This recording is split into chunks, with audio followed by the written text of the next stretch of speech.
वजीर आजम शहबाज शरीफ वफ्द के हमरा एक रोज़ा दौरे पर अबू ज़हबी पहुँच गए। मुत्तहिदा अरब अमारात के वजीर इंसाफ अब्दुल्लाह बिन सुल्तान ने वजीर आजम और पाकिस्तानी वफ्द का इस्तकबाल किया।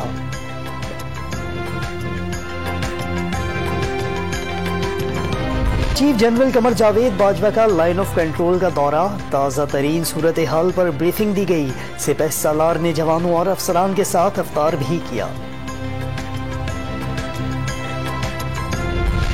हुकूमत 1 मई से मुल्क में लोड शेडिंग मुकम्मल खत्म करने के दावे से दस्तबरदार।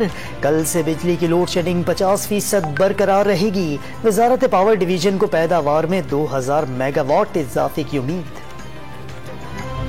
और सऊदी अरब और मुत्तहिदा अरब अमारात में चांद नजर नहीं आया। ईद उल फितर पीर 2 मई को होगी। पाकिस्तान में रोयत हिलाल कमेटी का इजलास कल होगा।